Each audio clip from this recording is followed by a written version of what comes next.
UPSC Hindi virtual channel पर आप सभी का स्वागत है। आज हम इकोनॉमी की क्लास 5 पढ़ने वाले हैं, जिसमें हम आरबीआई और मौद्रिक नीति को पढ़ेंगे। इससे पहले हम basics of economy, national income और रिलेटेड जो कीवर्ड्स होते हैं उनको हम पढ़ चुके हैं। ठीक है, अब लास्ट में जो कीवर्ड्स बचेंगे उसको हम बीच बीच में क्लासेस के थ्रू कवर करते जाएंगे। इस हमारा जो मॉडल रहेगा कोर्स का वो ये रहेगा, जैसे 1 मिनट, हाँ, हमारा जो मॉडल रहेगा वो ये रहेगा कि इकोनॉमी में हम कॉन्सेप्ट्स के साथ कीवर्ड्स भी क्या इसमें हम शामिल करते जाए, क्योंकि कीवर्ड से ही मैक्सिमम क्वेश्चंस इस टाइम पर इकोनॉमी में आ रहे हैं। अगर आप 2021 से लेकर 2025 तक का पेपर देखोगे, 25 तक का, तो आप देखोगे कीवर्ड बेसिस क्वेश्चंस इकोनॉमी के लेवल पर बहुत ज्यादा क्वेश्चंस बन रहे हैं। ठीक है, तो उनको कवर कराना भी मेरा ये काम होगा और मैं आपको इनको कवर कराऊंगा क्लासेस के थ्रू। ठीक है, तो हर 2 या 3 टॉपिक्स जैसे आपके क्लियर होया करेंगे, जैसे भी मुझको ठीक लगेगा मैं उसको टॉपिक के बाद या 2 दिन टॉपिक्स खत्म होने के बाद कीवर्ड्स की अलग से क्लासेस आपकी कवर करा दिया करूंगा। ठीक है, तो सबसे पहले आज हम आरबीआई और मौद्रिक नीति पढ़ते हैं।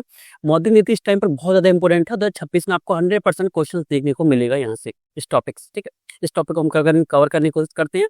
कुछ चीजें ऐसी हैं जो कि फाइनेंशियल मार्केट में हम पढ़ते हैं, जैसे एक्सचेंज रेट वगैरह और भी चीजें होती हैं, लेकिन उसको हम यहाँ पे नहीं पढ़ेंगे, उसको हम फाइनेंशियल मार्केट में पढ़ेंगे। कई सारे टीचर्स उसको मौद्रिक नीति के अंतर्गत पढ़ाते हैं, बहुत सी सारी चीजें होती हैं।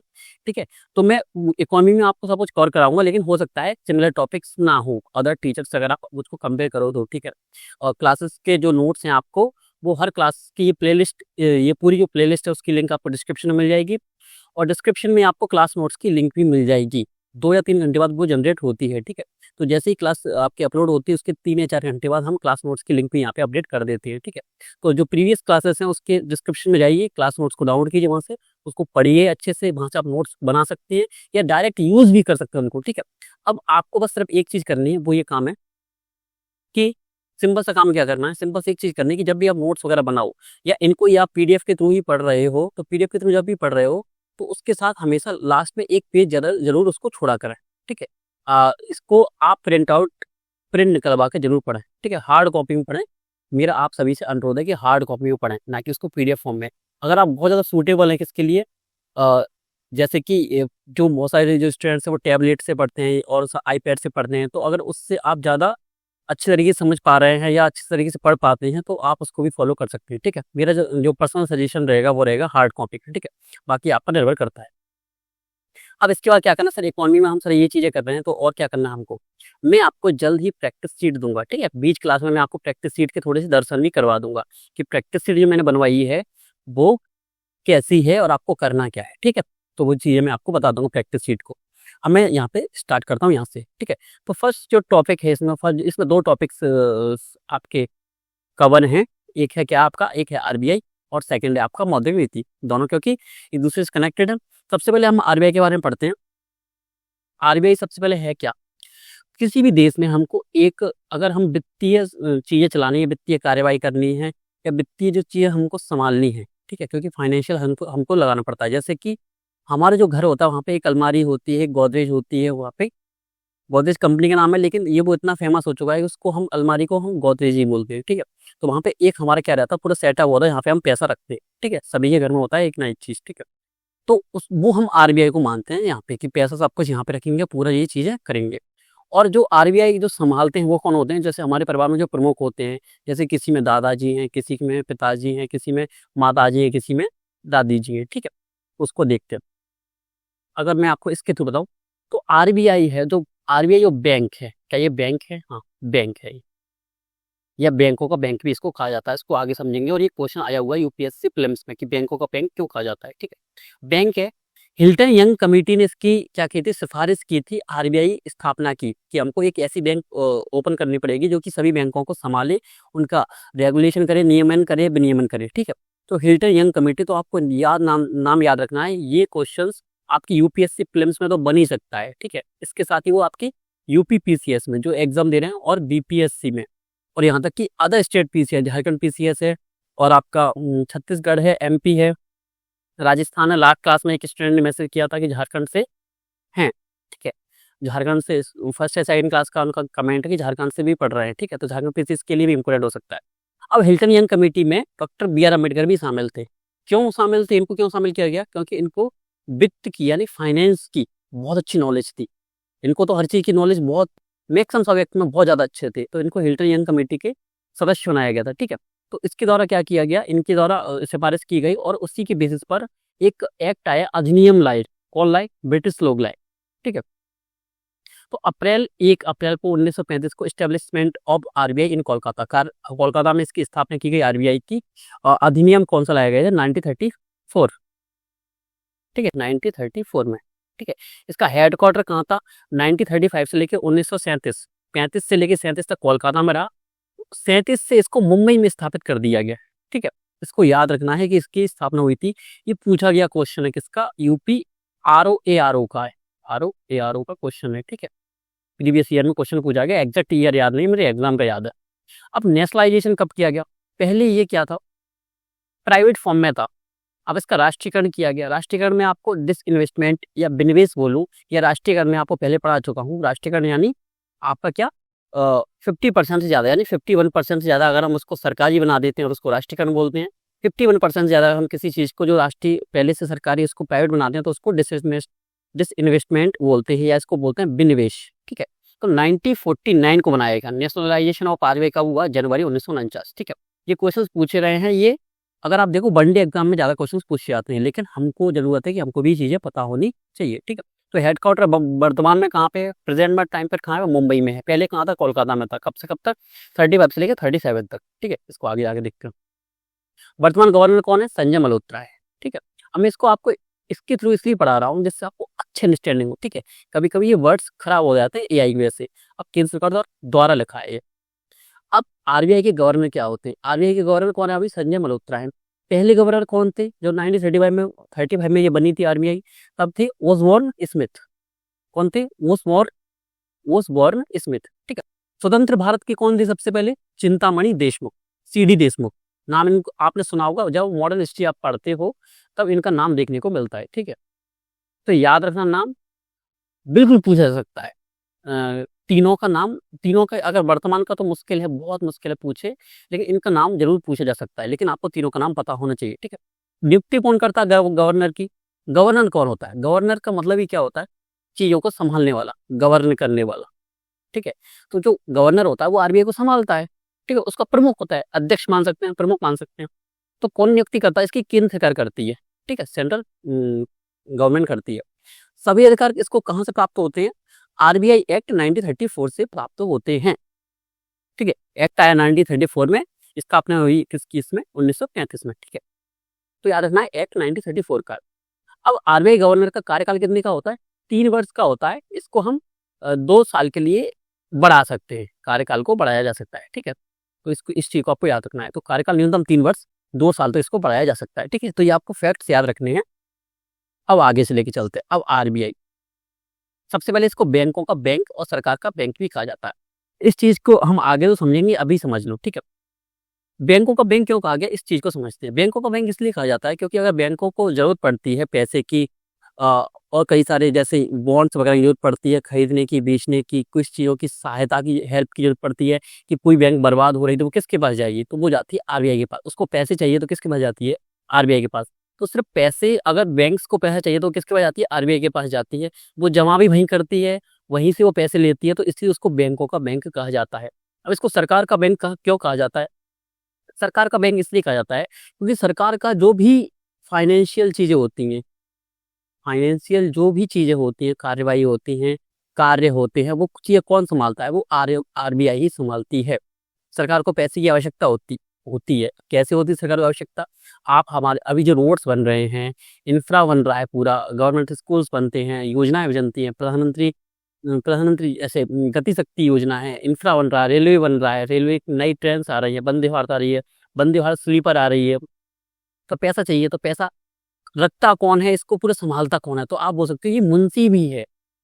पुराने जमाने में मुंशी होते थे, जो बड़े बड़े घरवार जो होते थे जमींदार लोग, वो मुंशी रखते थे। तो ये सरकार का बैंक भी है, सरकार का मुंशी भी है।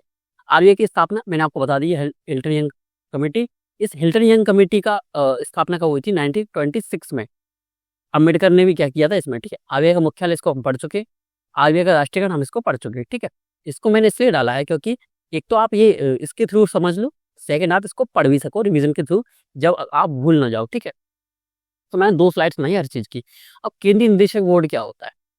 केंद्रीय निदेशक बोर्ड होता है क्या? इसको 1934 की धारा 8 के तहत किया गया है प्रावधान। ये क्या? संस्था, उच्च संस्था मानी जाती है आरबीआई की, जो कि पूरी चीज़ों को संभालती है। ठीक है, जैसे गवर्नर को मैंने बताया था आपको, तो गवर्नर इसका ही पार्ट होता है। ठीक है, ये पूरी चीज़ों को संभालती है।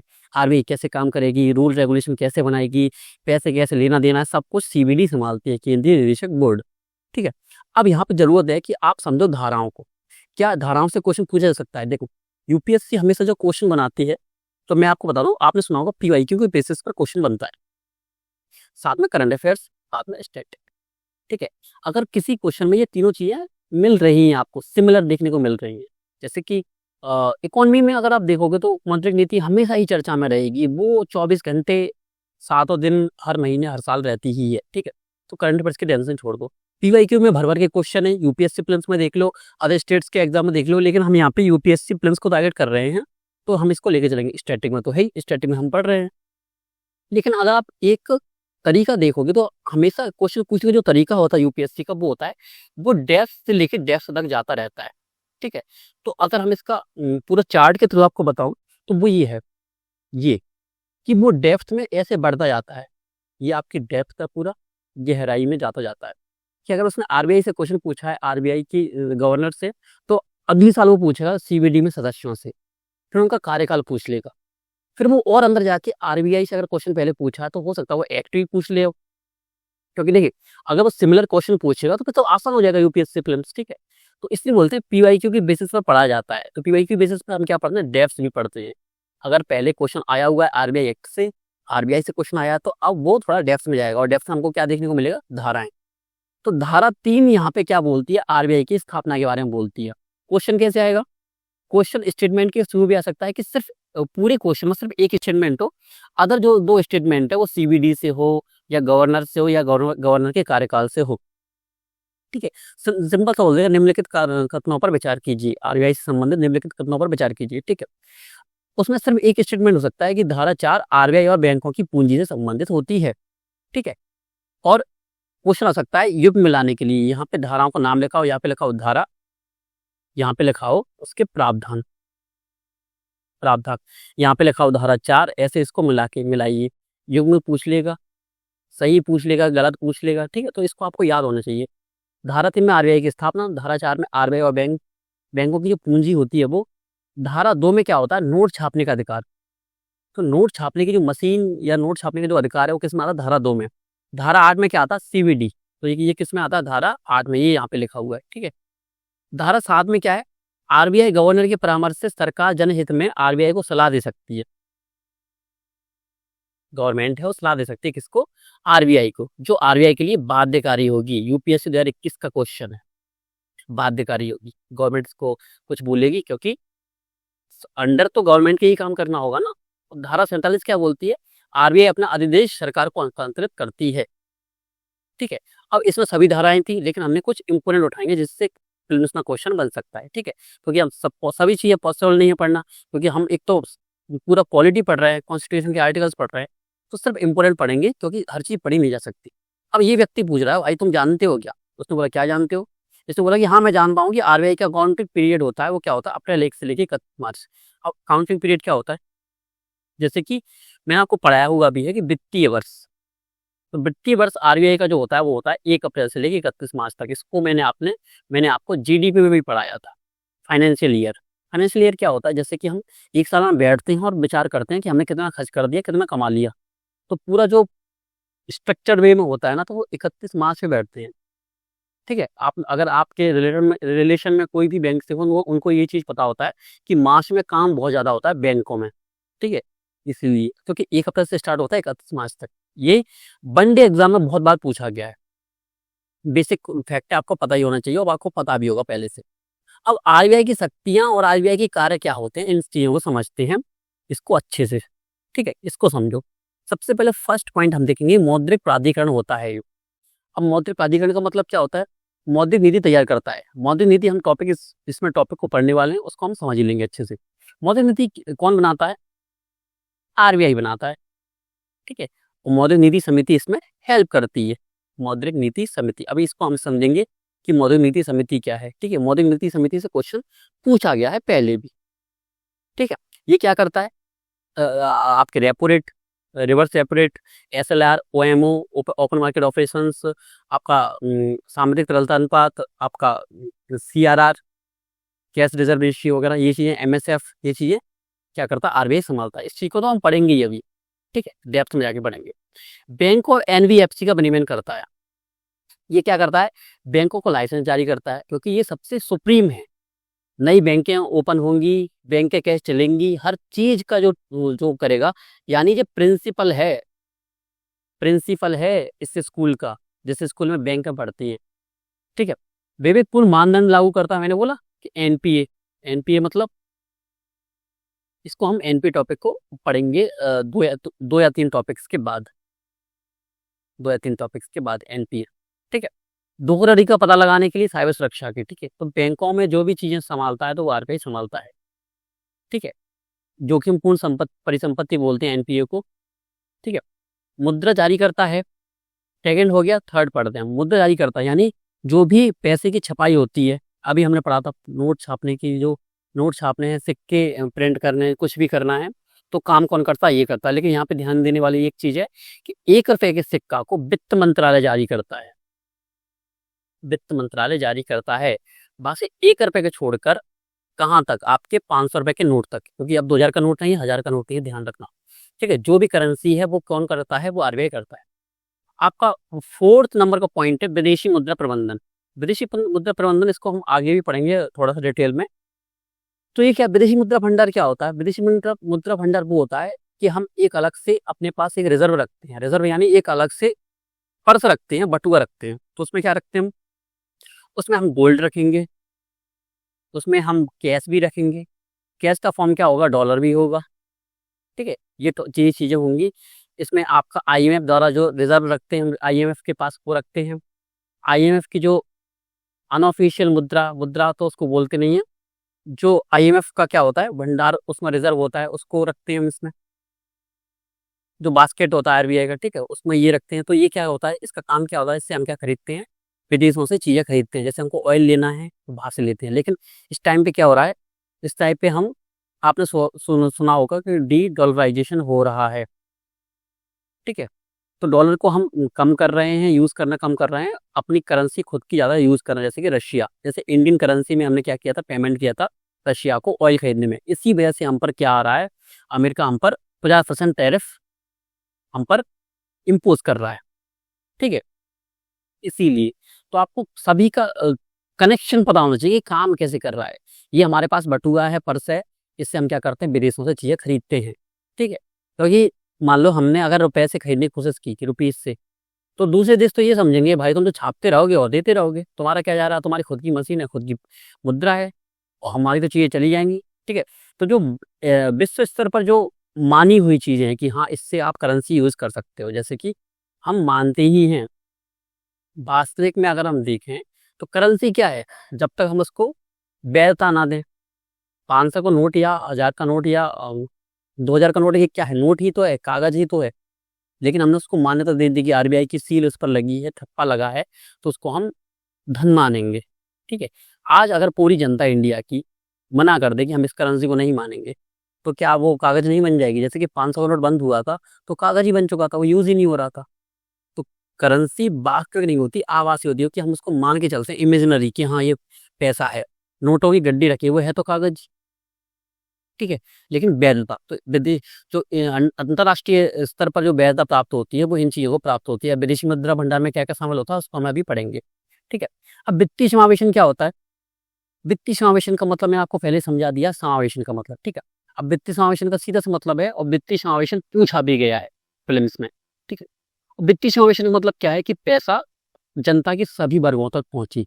ये पार्ट होता है आपकी योजनाओं का, सरकारी योजनाओं का पार्ट होता है ये वित्तीय समावेशन, ठीक है। जैसे प्राथमिक ऋण क्षेत्र ऋण, प्राथमिक क्षेत्र क्या होता है, जैसे कि किसानों तक, छोटे एवं लघु उद्योग वगैरह, ये चीज तो गरीब वर्ग तक पहुंचाना प्राथमिक ऋण क्षेत्र होता है। प्राथमिक ऋण क्षेत्र, जस्ट सेकंड, ठीक है। प्राथमिक ऋण क्षेत्र, इससे क्वेश्चन पहले पूछा जा चुका है, 2023 में क्वेश्चन पूछा गया है, और प्राथमिक ऋण क्षेत्र से बहुत ज्यादा क्वेश्चन पूछा जाता है। इसको मैं आपको अच्छे से समझाऊंगा, इस टॉपिक में कवर नहीं होगा, ये टॉपिक में कवर होगा आपका क्या, बैंकिंग में। हो सकता है बैंकिंग का टॉपिक आपका 2 क्लासेस में कवर करना पड़ेगा, क्योंकि वो टॉपिक बड़ा है। ये टॉपिक बड़ा है, मैं इसको एक क्लास के अंदर कवर करने की कोशिश करूंगा। टाइम ड्यूरेशन लंबा हो सकता है 1.5 घंटे की क्लास हो जाए, लेकिन कोशिश करूंगा इसी में करने की। अगर टाइम ज़्यादा लगा तो मैं सेकंड पार्ट में इसको कर दूंगा, ठीक है। सरकार का बैंकर मैं आपको समझा चुका हूँ। ऋण प्रबंधक, सरकार को पैसे की जरूरत पड़ेगी तो वो किससे लेगा? आरबीआई से लेगा, ठीक है। इसका मुंशी है।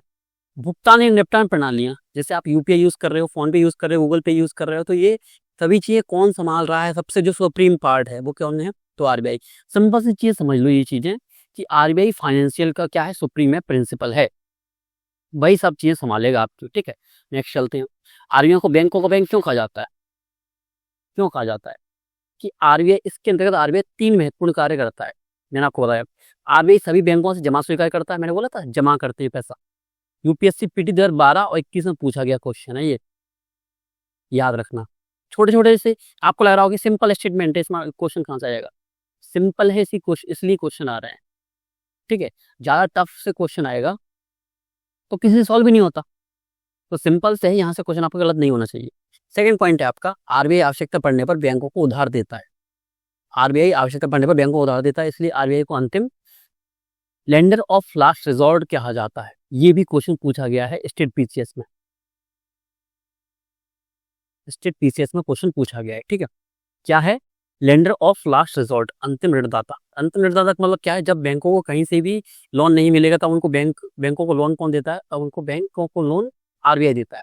सेकंड, थर्ड देखो, अंतिम ऋणदाता के रूप में आरबीआई केवल बैंकों को उधार देता है। अगर हमको जरूरत पड़ेगी पैसे की तो क्या हम आरबीआई के पास जा सकते हैं? नहीं जा सकते। आरबीआई सिर्फ गवर्नमेंट को लोन देती है, ठीक है, और सिर्फ बैंक को लोन देती है, बैंकों को लोन देती है बस, इसके अलावा किसी को लोन नहीं देती, ठीक है। आरबीआई बैंकों को मौद्रिक विषयों पर सलाह भी देती है।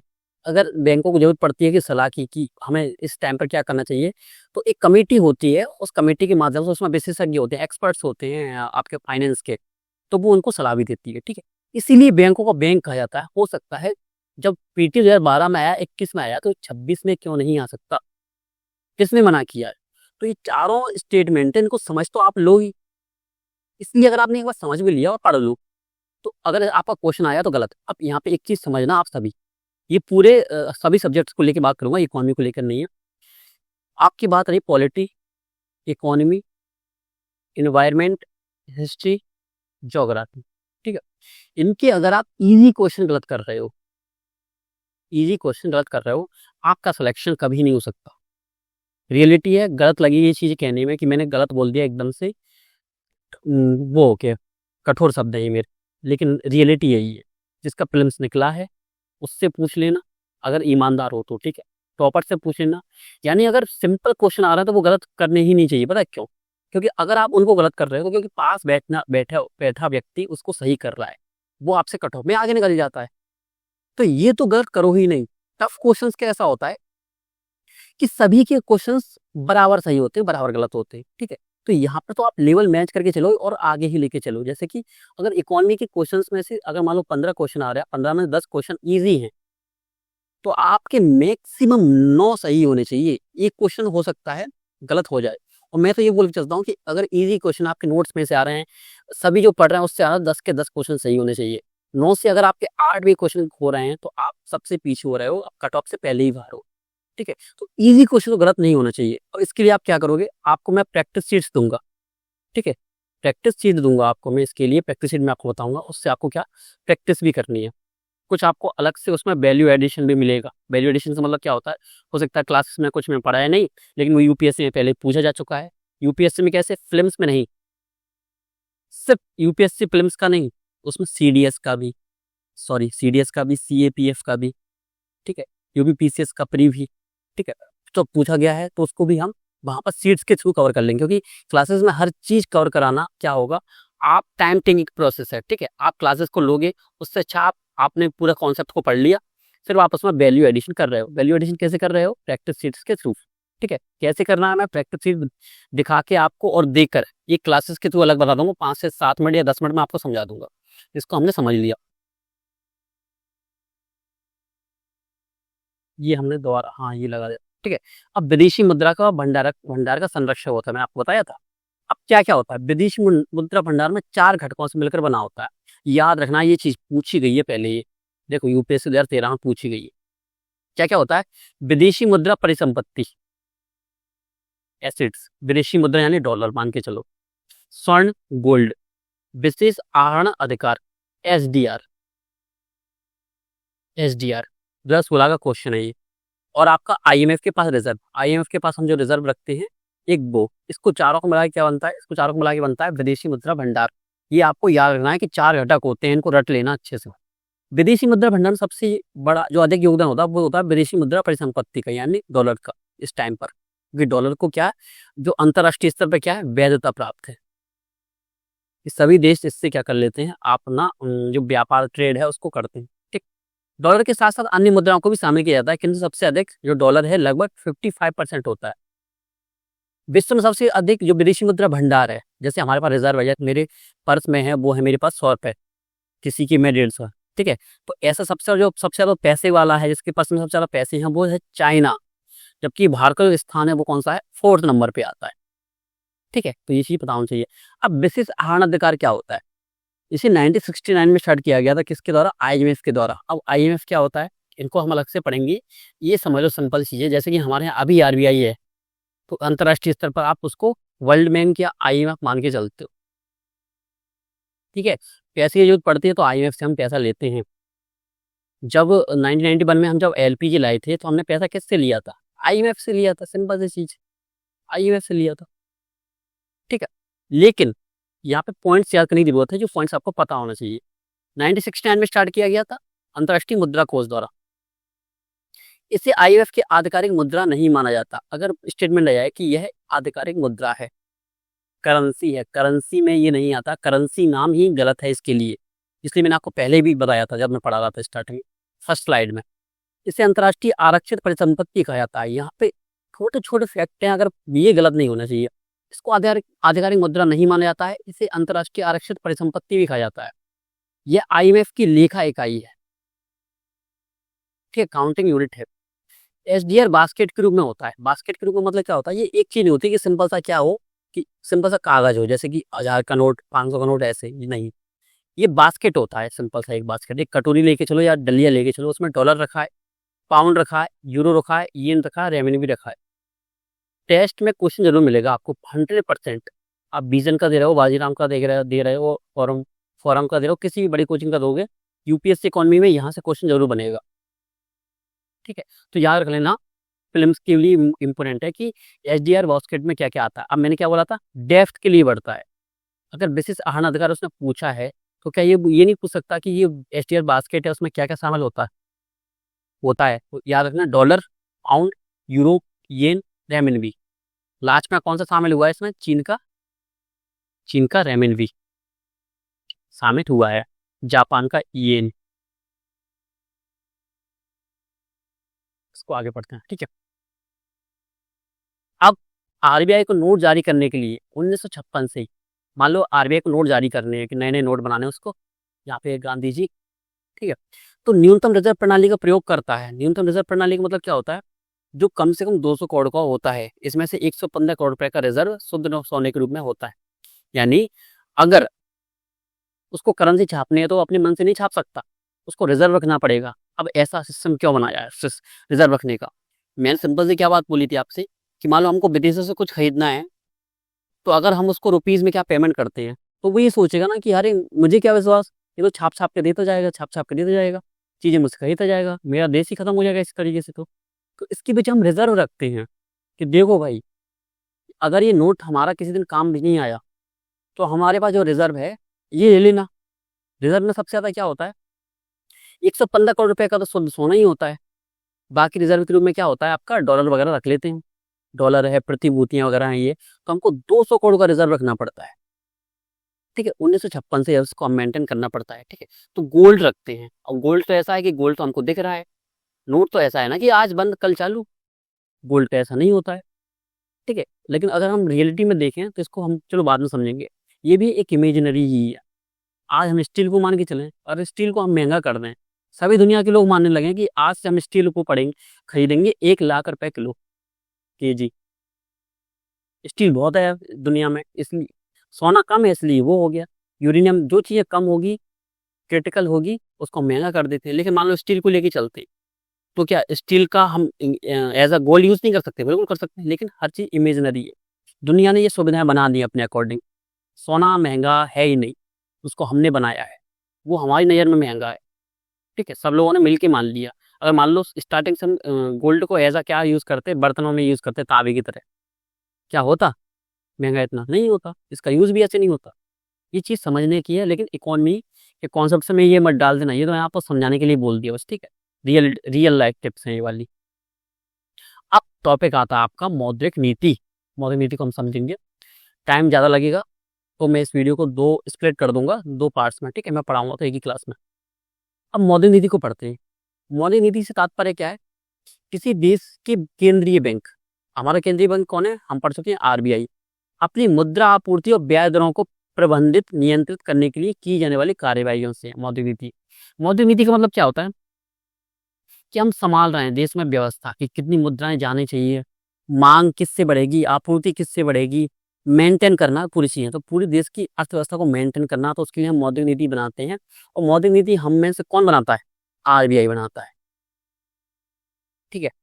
तो क्या क्या काम है इसके? मूल्य स्थिरता। मूल्य स्थिरता यानी मुद्रास्फीति को नियंत्रण करता है। कैसे करता है हम उसको आगे अच्छे तरीके से समझेंगे। आर्थिक विकास करता है। आर्थिक विकास कैसे?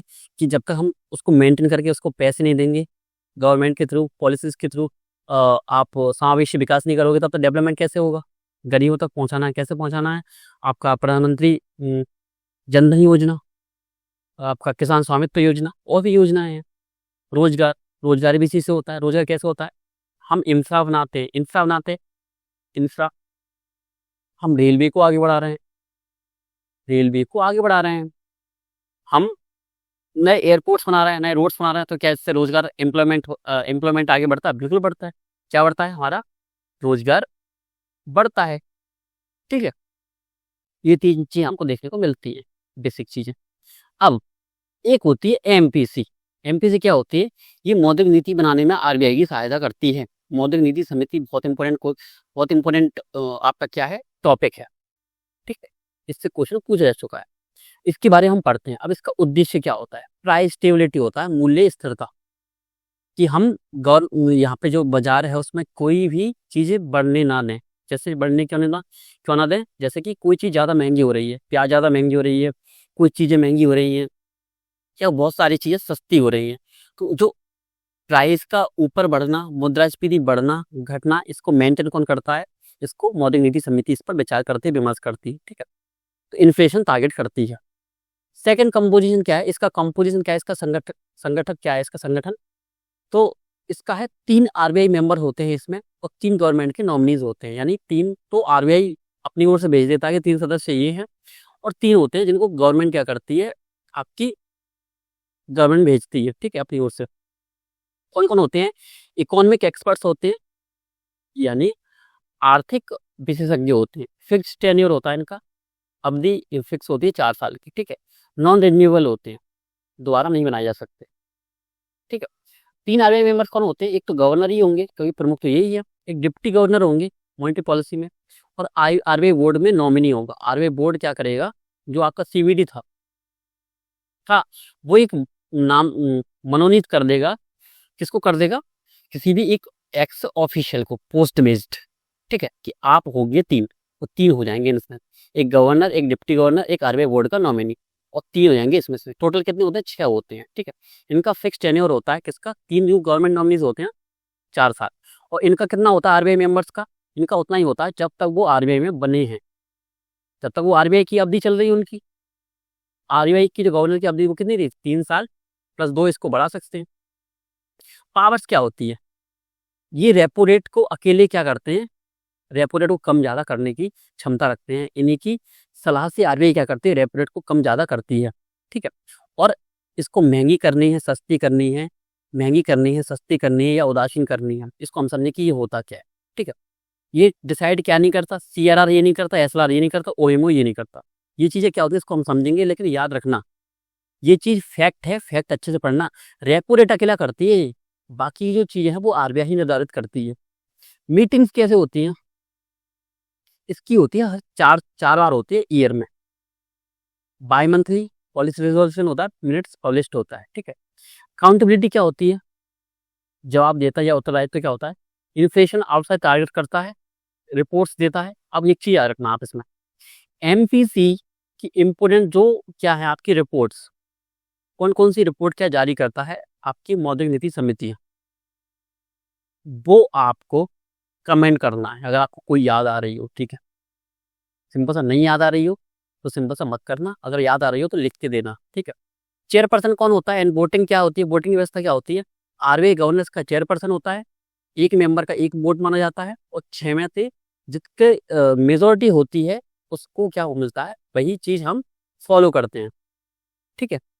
जैसे हमको रेपो रेट बढ़ाना है तो कितना बड़ा परसेंट बनाना है? 4.5% से 4.7% करना है, तो इसमें मेजोरिटी देखेंगे हम कि 4 लोगों ने बोला है क्या, ठीक है।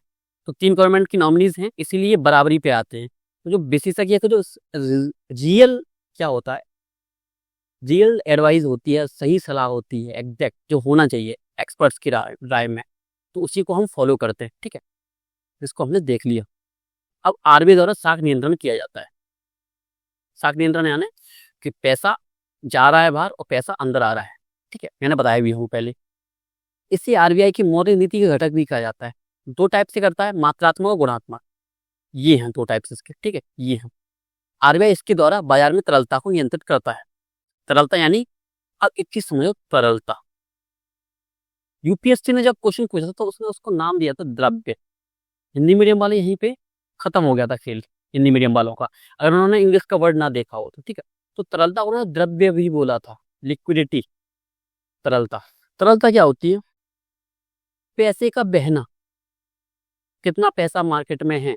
जैसे कि अगर मैं सोचूं, जैसे मान लो मैं अपने घर में रखूं कितना पैसा, मैं अपने घर में रखता हूँ 1 लाख रुपए, तो मैं बोलूंगा कि मेरे घर में 1 लाख की तरलता है।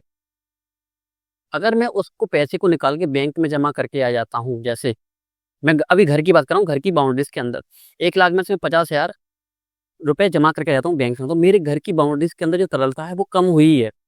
तरलता में कमी, तरलता में वृद्धि। तरलता समझ लो पैसे से, कि मार्केट ना पैसा कितना फ्लो हो रहा है, अंतर प्रवाह हो रहा है, इनफ्लो हो रहा है। ये वर्ड्स यूज किए जाते हैं इकोनॉमी के बेसिस पर, और यूपीएससी प्रीलिम्स के क्वेश्चन भी यहीं से आते हैं। तो फ्लो इसकी यूज किया जाता है, द्रव्य शब्द याद रखना, ठीक है, यही पूछा गया था। अब मात्रात्मक साख नियंत्रण क्या होता है? बैंक रेट होती है, तरलता समायोजन सुविधा होती है, repo rate, reverse repo rate, स्थायी जमा सुविधा दर, सीमांत स्थायी सुविधा दर, ओपन मार्केट ऑपरेशंस, और वीआरएस। वीआरएस अब इसको पढ़ते हैं, ठीक है। सबसे पहले हम वीआरएस पढ़ेंगे, एनडीटीएल पढ़ लेते हैं पहले, ठीक है। एनडीटीएल पढ़ना क्यों? क्योंकि इसी की बेसिस पर हम क्या करते हैं, एसएलआर और सीआरआर को रखते हैं, ठीक है। अब एनडीटीएल क्या होता है? डिमांड लायबिलिटीज और टाइम लायबिलिटीज। आपने देखा होगा, अगर आपका बैंक अकाउंट, आपने अगर एटीएम यूज किया होगा, तो एटीएम में 2 या 3 टाइप्स के आते हैं। एक आता सेविंग अकाउंट, एक करंट अकाउंट,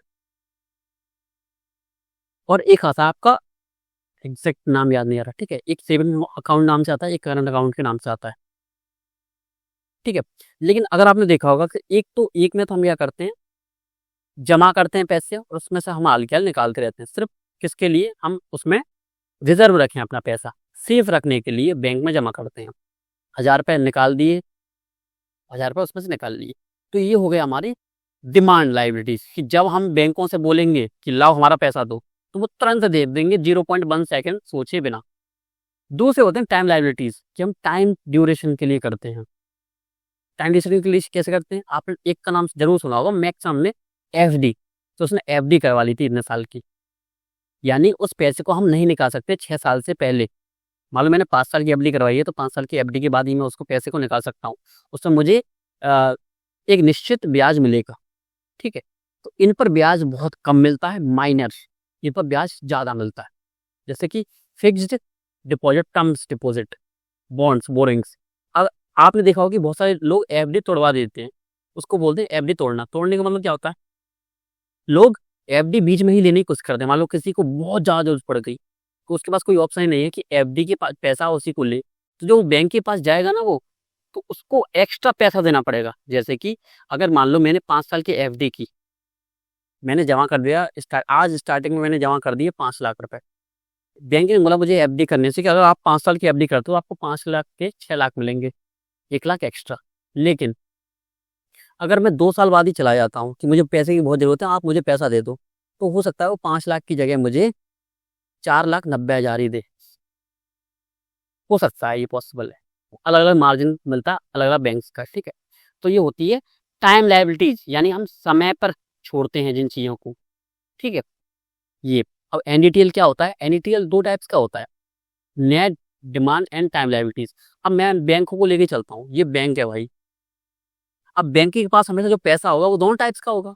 बहुत सारे जो पैसे यूज़ कर रहे हैं वो एटीएम के थ्रू यूज़ कर रहे हैं, ये डेली जमा हो रहे हैं, डेली निकाल रहे हैं, तो हो गया डिमांड लायबिलिटीज़। सेकंड है टाइम लायबिलिटीज़। बहुत से लोगों ने आपकी एफडी करवाई होगी, बहुत सारे एसआईपी भर रहे होंगे। एसआईपी क्या होती है? हर मंथली होती है। हर मंथली कैसे होती है कि 5 साल तक मैं हर महीने 1000 रुपये जमा करता हूँ। 1000 रुपये किए मैंने, तो एक कल में 12,000 और 12 5 60, 60,000 रुपये मैं जमा कर दूंगा। मुझे 5 साल बाद कितना पैसा मिल जाएगा? मुझे 75,000 रुपये मिल जाएगा। तो ये होती है एसआईपी, ठीक है?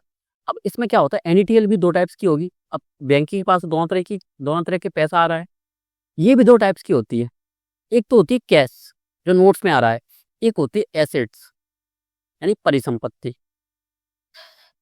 परिसंपत्तियाँ, परिसंपत्ति क्या होती है?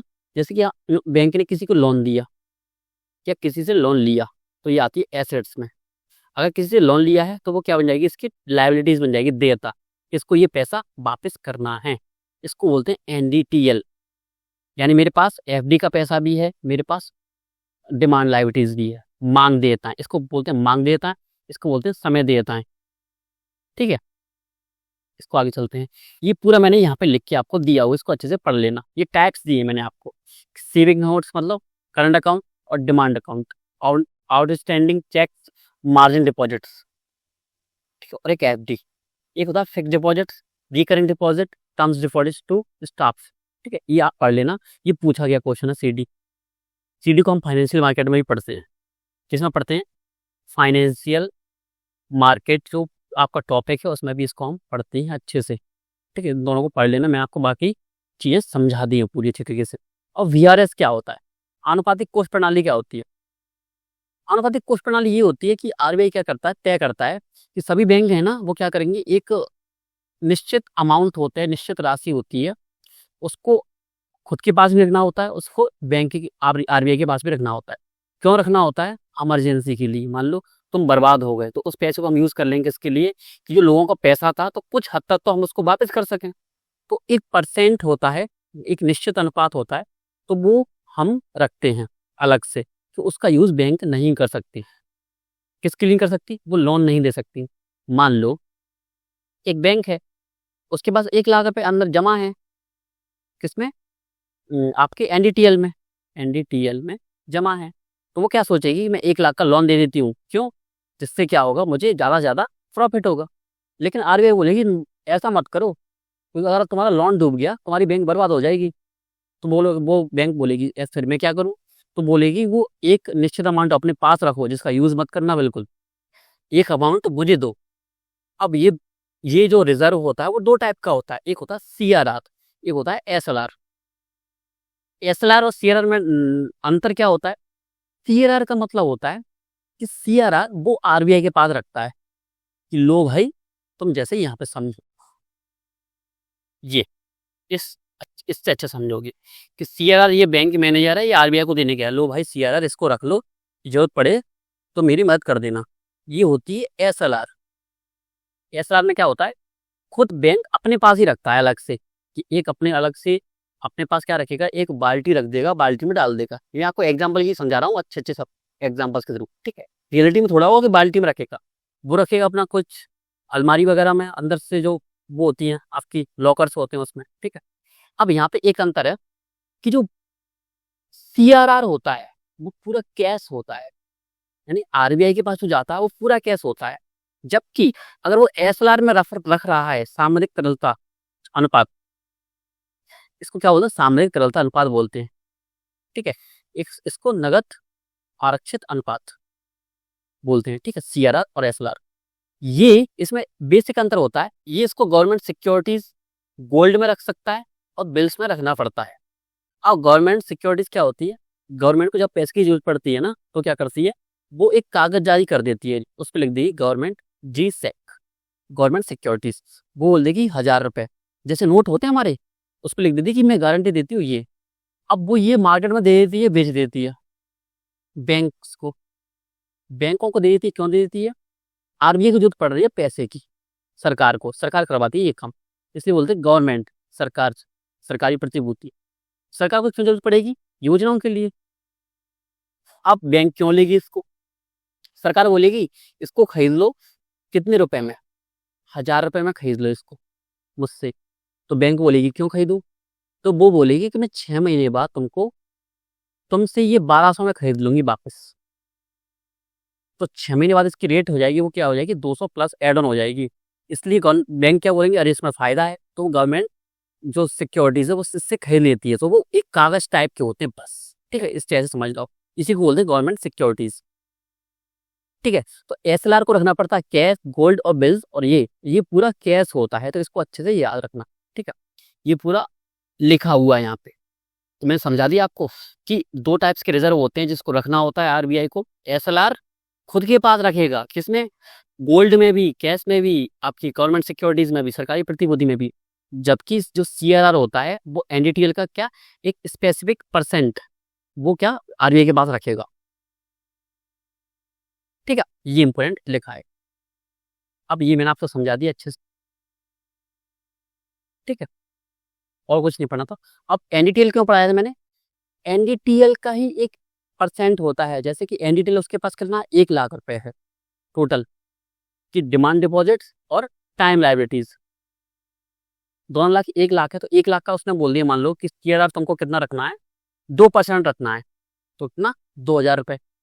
उसने बोला कि तुमको एसएलआर रखना है 3%, तो कितना हो गया, 3000 रुपए। टोटल कितना हो गया, 5000 रिजर्व हो गया आपका। लेकिन मैंने आपको सीआरआर और एसएलआर का मतलब अंतर समझा दिया है, ठीक है। नेक्स्ट चलते हैं बैंक रेट। बैंक रेट क्या होता है और मौद्रिक नीति में कैसे काम करता है, इसको समझते हैं अच्छे से। अब बैंक्स को क्या होता है, बैंकों को पैसे की जरूरत पड़ी, तो मैंने क्या बोला था कि आरबीआई बैंकों का बैंकर है। तो अगर बैंक किसके पास गई, आरबीआई के पास गई, तो आरबीआई बोलेगी मुझे क्या फायदा तुमको पैसे देने से, हर कोई ब्याज लेता है तो ये ब्याज लेगा। इसी को बोलते हैं बैंक दर। तो इसको अगर हम फैक्चुअल रूप में समझें तो 91 डेज मिनिमम, मिनिमम इससे कम होगा तो दीर्घकालिक नाम से अगर इसको हम बोले दीर्घकालिक, यानी 91 दिन से ज्यादा के लिए अगर लोन चाहिए बैंकों को आरबीआई से, तो उसको बैंक रेट देना पड़ता है, बैंक दर। इसका दर का मतलब क्या है, ब्याज एक स्पेसिफिक होता है, 1 से लेके 91 दिन तक उधार देता है, क्या आरबीआई देता है बैंकों को, 91 दिन से ज्यादा का, यहाँ पे ये हटा देना। अगर ये देता है बैंक रेट 91 दिन से ज्यादा का, इसको बोलते हैं बैंक रेट। इससे कम का देता है तो इसको बोलते हैं रेपो रेट, रेपो रेट बोलते हैं इसको, ठीक है। इसको ऐसा हटा देना इसको, ठीक है। रेपो रेट अल्पकालिक के लिए यूज की जाती है रेपो रेट, दीर्घकालिक के लिए यूज की जाती है बैंक रेट, ठीक है। अब इसे बैंक रेट समझो, अभी रेपो रेट भूल जाओ, ठीक है। बैंक दर सदैव रेपो दर से अधिक होता है, ठीक है। अभी हम रेपो रेट और समझते हैं, ठीक है। अगर बैंकों को लोन चाहिए, उसको चाहिए कि मुझे चाहिए भाई 5 महीने के लिए, ठीक है, तो वो किससे लेगा, बैंक दर, यानी 91 दिन से ज्यादा है। उसको वो बोल रहा है कि मुझे तो बस 10-20 दिन के लिए दे दो, तो वो लेगा किसके लिए लोन, रेपो रेट के लिए लेगा, रेपो रेट के लिए लेगा, रेपो रेट के माध्यम से लेगा। अब ये नाम अलग अलग क्यों है, अल्पकालिक और दीर्घकालिक के कारण। अब इसमें क्या होता है, ये रीडिस्काउंट रेट पर मिलता है। रीडिस्काउंट रेट क्या होता है, इसमें सिंपल चीज है, सिंपल सा समझ लो, माइंड आराम से इजिली कूल करके, कूल एंड काम करके वीडियो पॉज कर सकते हो 10 सेकंड के लिए, ब्रेक लो, थोड़ा सा आसपास देखो, इधर उधर लाइव स्ट्रीम बैठे हो, घर पे बैठो, आसपास देख लो, बस माइंड फ्रेश करके दोबारा रिफ्रेश करके उसको स्टार्ट करो, ठीक है। बंद कर लो, चालू करना फिर। अब समझते हैं, जैसे कि 100 रुपए का लोन लिया एक बैंक ने आरबीआई से, ये हो गया आरबीआई, ये हो गया बैंक। इसने बोला कि ब्याज कितना लोगे, बैंक रेट कितना लोगे, उसने बोला 5% लूंगा मैं। 100 रुपए का लोन था, 5% कितना हो, 5 रुपए। तो आरबीआई क्या करेगी, आरबीआई इसको 95 रुपए ही देगी, पहले से ब्याज कट कर लेगी। इसको ही बोलते हैं री डिस्काउंट रेट, 5 रुपये इसमें से कट कर लेगी, और जब बैंक इसको वापस करेगी पैसा तो कितना करेगी, 100 रुपये, यानी ब्याज भी दे दिया। तो ये इसको बोलते हैं रीडिस्काउंट रेट। बैंक दर द्वारा क्या होता है, कैश देता है और सोना, इसके पीछे क्या होता है। अब ये कैसे काम करती है, ठीक है। अब कभी कभी क्या होता है, बैंक रेट ज्यादा कम करने का प्रभाव क्या होता है, और रेपो रेट का, इसमें हम रेपो रेट और पढ़ लेते हैं, ठीक है। रेपो रेट और बैंक रेट हमने समझ लिया कि जो छोटी छोटी बैंक है, आपकी SBI, पंजाब नेशनल बैंक, ये क्या करती है, RBI से लोन लेंगी, ठीक है। Just a second.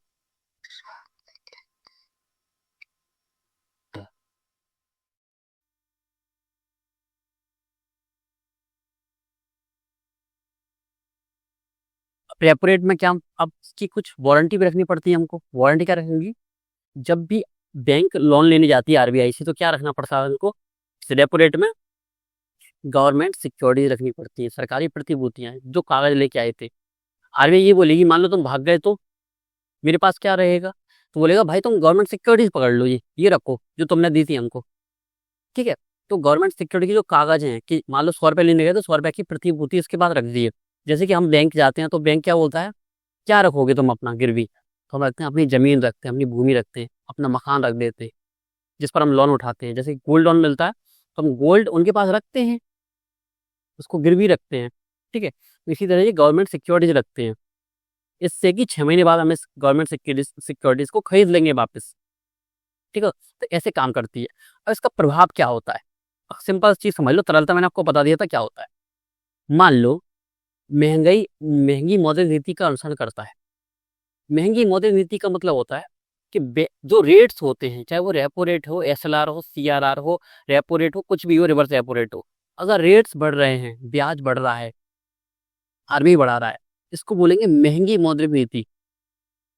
महंगी मौद्रिक नीति से होगा क्या, सिंपल सा यहाँ समझ लें, एक डायग्राम से समझ लो अच्छे से।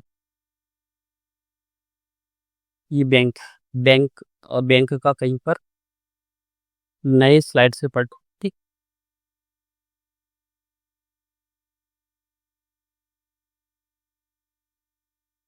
बाइट से समझते हैं। ये आपका RBI है, ये आपका RBI है, और ये आपकी छोटी छोटी बैंक्स हैं, ये आपकी छोटी छोटी बैंक्स हैं, ठीक है। अब एक चीज समझो आप, कि ये RBI है, ठीक है। अब इसने बोला कि चलो भाई 3% ब्याज पर मैं आपको लोन दे रहा हूँ, तो ये आया, ये अपना लोन ले गया 100 रुपये का, ये आया यही ले गया, सभी बैंक ने ले लिया। अब RBI ने बोला कि मुझे महंगी मुद्रा नीति का अनुसरण करना है। क्यों करना है, उसका मैं कारण आपको बताऊंगा। मुद्रा महंगी मुद्रा नीति या मौद्रिक नीति, कुछ ही बोल लो, ठीक है। तो क्यों करना, आप वो बोलेगा कि मैं 3% नहीं, अब मुझे 9% ब्याज चाहिए।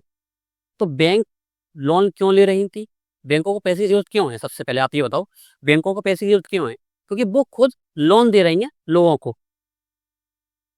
ये लोग हैं, ठीक है, ये जनता लोग, ये जनता है, ये लोन दे रही है इनको। अब इसने बोला कि अगर मैं 9% की बेस इस पर लूंगा, अगर मैं इनको 15% प्लस दूंगा फिर मैं, क्योंकि मुझे फायदा चाहिए। ऐसा तो हो नहीं सकता, मैंने RBI से, बैंक बोल रही है, SBI बोल रही है आपसे, कि ऐसा तो होगा नहीं कि मैं 9% की ब्याज से RBI से लूँ 100 रुपए, यानी 109 रुपये हो जाएगा फिर उसका, ठीक है। और मैं उसको 5% ब्याज पर जनता को दूं तो मुझे तो घाटा हो जाएगा, मुझे ज्यादा महंगा देना पड़ेगा। महंगा देना पड़ेगा यानी 115 तक, या 109 से जितना भी ज्यादा हो जाता है, 10, 110, 111, 112, 113, 114, 115, कितना भी ज्यादा, ठीक है। तो ये हमारा ऐसे व्यापार चलता है, इसका हमको फायदा चाहिए, फायदा तो लेना पड़ेगा ना, एडवांटेज लेना पड़ेगा, प्रॉफिट चाहिए। तो प्रॉफिट चाहिए तो सिंपल सी बात लेके चलो, अगर हमको कभी भी कोई चीज महंगी मिलती है तो हम उसको इग्नोर करते हैं कि ठीक है, हम इसको बाद में देख लेंगे, ठीक है। जैसे मुझे जरूरत थी लोन लेने की, मैंने देखा कि बैंक लोन पिछले महीने मिल रहा था 8%, अब हो गया 15%, तो मैं वेट करूंगा कुछ महीनों तक का, कि जब सस्ती हो जाएगी दोबारा तब लूंगा। अब सभी जनता की यही सोच है, तो कोई लोन ले नहीं रहा बैंक को, तो बैंक बोलेगी तो मैं क्यों लूँ फालतू में, 9% ब्याज मैं क्यों भरूंगा RBI को, तो ये क्या करेगी, मुझे लोन नहीं चाहिए, तो लोन बैंक कम लेंगे किससे, RBI से। अगर वो जो रेट्स हैं वो बढ़ा देगी, तो रेट बढ़ी तो बैंकों ने लोन कम लिया, बैंकों ने रेट लोन कम लिया तो जनता के पास पैसा कम आया, जनता के पास पैसा कम आया यानी बाजार में पैसा कम। ये मार्केट ही तो है, ये है मार्केट पूरा, ये मार्केट। अब बाजार में पैसा कम तो इसको क्या बोलते हैं, तरलता में कमी। अब यहाँ पे एक चीज समझो, मैंने आपको एग्जाम्पल तो पहले समझाया होगा, जब लोगों के पास पैसा ही नहीं होगा तो महंगाई बढ़ेगी या घटेगी? घटेगी, बिल्कुल घटेगी ना। नहीं, मैंने आपको नहीं समझाया था कि सब्जी वाले क्या बोलते हैं, अगर आपके पास मान लो 10 रुपए हो, सभी के पास 10-10 रुपए हैं इस टाइम पे, ठीक है, तो बोलेंगे 10 रुपए का ये चीज ले जाओ, और यही सबके पास अगर 100 रुपए होते तो वो खुद रेट बढ़ा देता। तो मैंने आपको समझाया हुआ है पहले कि कैसे मुद्रा सॉरी कैसे आपको आपूर्ति और मांग का सिद्धांत काम करता है, ठीक है, कैसे आपका काम करता है, ये समझा दिया था मैंने आपको इस तरीके से, ठीक। तो तरलता अगर रेट बढ़ेगी, ये आपकी रेट बढ़ेगी, तरलता घटेगी, तरलता घटेगी तो मुद्रास्फीति कम होगी। तो ये अच्छे से कॉन्सेप्ट अपने माइंड में बना लो। रेट बढ़ी, सिंपल सा कॉन्सेप्ट जो मैंने एग्जांपल दिया इसको समझ लो अच्छे से बस, कि क्या आपकी रेट बढ़ी, रेट यानी ब्याज दर, तो क्या तरलता घटेगी, तरलता घटेगी तो मुद्रास्फीति घटेगी। ये आपका क्या बना लेना, ये डायग्राम बना लेना आप, ये वाला अच्छे से समझे, ठीक है। समझाने के लिए मैंने आपको बता दिया, ये आपका ऐसे काम करता है, ठीक है। तो बैंक रेट क्या करेगी, महंगी मुद्रा नीति। अगर रेट बढ़ा रही है तो इसको बोलेंगे महंगी मुद्रा नीति, बैंक रेट घटा रही है तो इसको बोलेंगे सस्ती मुद्रा नीति। ये पूछा गया क्वेश्चन है यूपीएससी प्रीलिम्स का, ठीक है, याद रखना, यूपीएससी भी भाई सॉल्व करोगे मिलेगा। अगर ना वो रेट घटा रही ना बढ़ा रही तो इसको क्या बोलेंगे, उदासी, न्यूट्रल, ठीक है। तो बाजार में तरलता में कमी आती है, बैंकों की साख सृजन क्षमता में कमी होती है। साख सृजन मतलब बैंक अब किसी को लोन दे नहीं पाएंगी क्योंकि बैंकों के पास पैसा ही नहीं है। बैंकों के पास पैसा क्यों नहीं है, क्योंकि आरबीआई ने महंगा कर दिया है, इसलिए वो खुद नहीं ले रहे हैं लोन। बाजार तरलता में कमी आती है, बैंकों की साख सृजन क्षमता में कमी होती है अगर बैंक रेट में कमी या वृद्धि का प्रभाव ऐसे दिखाई देता है। बैंक रेट क्या होती है मैंने आपको पूरा समझा दिया, रीज डिस्काउंट रेट, रेपो रेट ये होता है, बैंक रेट मैंने आपको समझा दिया। कैसे नियंत्रित किया जाता है बैंक दर वृद्धि से, ये भी मैंने आपको समझा दिया, पूरा अच्छी तरीके से पढ़ लेना बस, इसको और कुछ नहीं करना, पूरा समझ जाओगे। अब तरलता समायोजन सुविधा क्या होती है, अब ये तो हो गया क्या अपना बैंक रेट तो हो गया 91 डेज के लिए, और हमको लग रहा है कि 10-20 दिन में महंगाई इधर उधर कम हो रही है, ज्यादा हो रही है, तो इस तरलता को समायोजन करने के लिए सुविधा अपनाई जाती है जिसको एलएएफ बोलते हैं। एलएएफ यानी लिक्विडिटी एडजस्टमेंट फैसिलिटी। इसके अंदर 3 चीजें आती हैं, repo rate, reverse repo rate और एचडीएफ। एचडीएफ को हम समझेंगे अभी, ठीक है। तो जिससे क्या करते हैं हम तरलता को समायोजित करते हैं, समायोजन वाले मतलब नियंत्रित करते हैं तरलता। तरलता समझा दी मैंने आपको, नोट पैसे का फ्लो, मार्केट का फ्लो, ठीक है। तो रेपो रेट मैंने आपको समझा दिया, अब रिवर्स रेपो रेट क्या होता है इसको समझते हैं, फिर एचडीएफ समझ लेंगे। रिवर्स रेपो रेट को ऐसे समझ लो, रेपो रेट मैंने समझा दिया 1 से लेकर 14 दिन तक, अल्पकालिक ऋण बोलते हैं इसको। इसमें गवर्नमेंट सिक्योरिटीज हमको गिरवी रखनी पड़ती है, ठीक है, एज इट इज, ये मैंने आपको समझा दिया अच्छे से, ठीक है।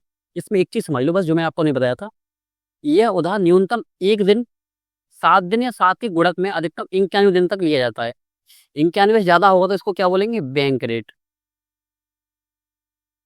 बैंक रेट बोलेंगे, ठीक है। अब यहाँ पे एक पॉइंट जो आपका रह गया था शायद,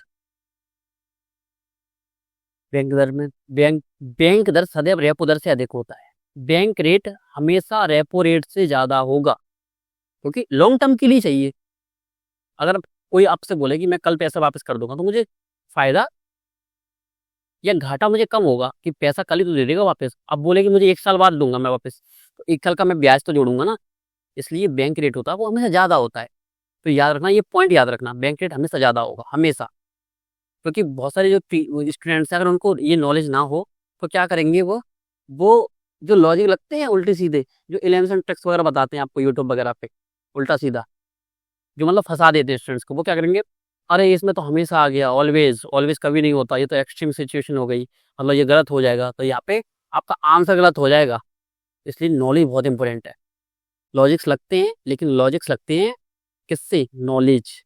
जब तक आपकी नॉलेज बेस नहीं है लॉजिक का, तब तक फिल्म्स का तो सोच नहीं हो। रेपो रेट पढ़ा दी मैंने आपको, रिवर्स रेपो रेट होते हैं। अब यहाँ पे क्या हो गया, समायोजन करना है। अब रेपो रेट तो बढ़ा दी हमने यार, रेपो रेट ये होती है बैंक इससे पैसा लेती है। रिवर्स रेपो रेट क्या होती है, अगर सरकार को लगा कि पैसा ज्यादा हो रहा है मार्केट में, तो वो क्या करेगी, पैसा किससे लेगी, बैंकों से। बैंक वालों से बोलेगी चलो भाई पैसे दो मुझको, बैंक बोलेगी मैं तुमको क्या दूं, मेरा तो इजीली जनता मुझसे लोन ले रही है और अच्छा ब्याज दे रही है। रिवर्स रेपो रेट वाले बोलेंगे चलो हम तुम्हें ब्याज देंगे।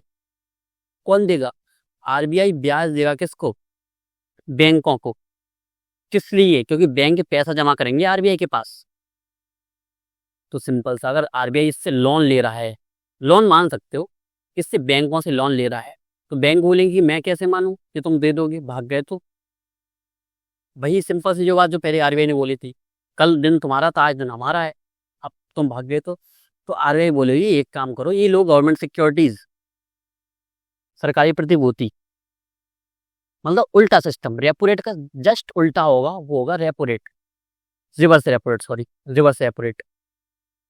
तो जो आपकी जो प्रतिभूतियां वो किसको देगी, बैंकों को देगी, और बैंकों से पैसा ले लेगी और इस पर ब्याज देगी वो बैंकों को। क्यों देगी, क्योंकि अगर उसने बैंकों को पैसा उससे नहीं लिया बैंकों से, तो बैंक दे रही है जनता को। जनता में क्या हो रही है, डिमांड बढ़ रही है, डिमांड बढ़ रही है तो मुद्रास्फीति बढ़ रही है, मुद्रास्फीति यानी महंगाई बढ़ रही है। महंगाई को कम करना होगा तो क्या करेगी, reverse repo rate reverse repo rate को बढ़ा देगी। जनता से उसको मिल रहा है 2% ब्याज, या 10% मान के चलो कि जनता 10% ब्याज दे रही है लोन पर। 100 रुपए का लोन लिए जनता ने, किससे, एसबीआई से या पंजाब नेशनल बैंक से, मान लो पीएनबी से, उसको मिल रहा 10% ब्याज। रिवर्स रेपो रेट में सरकार बोलेगी कि एक काम करो, हम तुमको 11 का देंगे। तो वो बैंक होगी वो क्या बोलेगी, अरे मुझे यहाँ पे फायदा है, तो वो आरबीआई को दे देगी। और आरबीआई का क्या है, आरबीआई की गारंटी भी तो होती है, आरबीआई तो पैसा दे ही देगा, कैसे, छाप के दे देगा पूरा। लेकिन जनता का भरोसा नहीं है। तो अगर जनता 10% ब्याज दे रही हो और अगर आरबीआई 8% भी दे रही हो, तब भी जो बैंक हैं वो इस पर भरोसा ज्यादा करेंगे आरबीआई पर, क्योंकि ये हमारा स्थिर स्टेबल है, ये पैसा 100% हमको मिलना ही है वापस, क्योंकि आरबीआई है भाई, सुप्रीम है। ये खत्म हो जाएगा, मतलब भारत देश ही खत्म हो जाएगा यहाँ पे, तो अगर आरबीआई कोलैप्स हो गया पूरा, फाइनेंशियल पूरा खत्म हो जाएगा हमारा। तो रिवर्स रेपो रेट ऐसे काम करती है। अब रेपो रेट से क्वेश्चन कैसे बन सकता है, वही मौद्रिक नीति पर प्रभाव। रिवर्स रेपो रेट बढ़ा, तरलता में कमी हुई, फ्रैक्शन क्षमता में कमी हुई। कैसे कमी हुई, रिवर्स रेपो रेट के माध्यम से अगर रेट बढ़ा दिया यानी ब्याज वो ज़्यादा दे रहा है, बैंकों ने पैसा जमा कर दिया आरबीआई के पास, इनके पास पैसा बचा है कम, कम बचा है तो लोन देंगे कम, यानी साक्षर क्षमता में कमी आई, क्रेडिट कम हुआ, समृद्धि दर भी कम होगी। अगर मान लो रिवर्स रेपो रेट कम कर दिया इसने, सेम रेपो रेट की तरह, रेपो रेट कम किया तो बैंकों को लोन ज़्यादा मिलेंगे, रिवर्स रेपो रेट कम किया तो बैंक इसमें जमा नहीं करेंगी, तो तरलता वृद्धि होगी, साक्षर क्षमता में वृद्धि होगी, बड़ा तरलता में वृद्धि होगी। ये कॉन्सेप्ट सिर्फ समझने के तो है ही, टीचर से समझ लो, यहाँ पे आप समझ लो अच्छी बात। लेकिन एक चीज समझ लो, जब तक आप इसको खुद नहीं पढ़ोगे, समझाओगे नहीं किसी को, अपने भाई को, बहन को, किसी को भी समझाओगे नहीं, या सिंपल सा पेज पर बना बना के डायग्राम नहीं समझोगे, तब तक ये माइंड में नहीं आएंगी इकोनॉमी की चीजें। इकोनॉमी इसलिए टफ बोला जाता है क्योंकि इंसान प्रैक्टिस करना पड़ता है इसमें, मैथ्स की तरह। तो प्रैक्टिस करो अच्छे से, ठीक है। चलो आगे चलते हैं। रिवर्स रेपो रेट पूरी चीजें लिखी हुई है, अच्छे से पढ़ लेना, स्लाइड्स नोट्स आपको मिल जाएगा डिस्क्रिप्शन में लिंक है। अब एसडीएफ क्या होता है, एमएसएफ क्या होता है। एमएसएफ होता है 2011 में इसको स्टार्ट किया गया। ये रिवर्स रेपो रेट का दूसरा रूप मान सकते हो आप इसको। अगर आरबीआई को लगा कि बहुत ज्यादा पैसा आ गया है मार्केट में, पैसा कैसे आ गया, पैसा कमा लिया बहुत ज्यादा, बैंकों ने लोन भी बांट दिया बहुत ज्यादा। अगर सरकार को लग रहा है कि तरलता बहुत ज्यादा होगी, तो उसको एकदम से खींचने के लिए एक चीज यूज की जाती है, जो उपकरण यूज किया जाता है, उसको बोलते हैं सीमांत स्थायी सुविधा। इसमें क्या करता है सरकार, आरबीआई शुरू की योजना अनुसूचित वाणिज्य बैंकों को आरबीआई से अतिरिक्त ओवरनाइट रेपो रेट्स उधार लेने की अनुमति देती है, जैसे स्थायी जमा सुविधा। इसको समझते हैं, ठीक है, जस्ट अ सेकंड।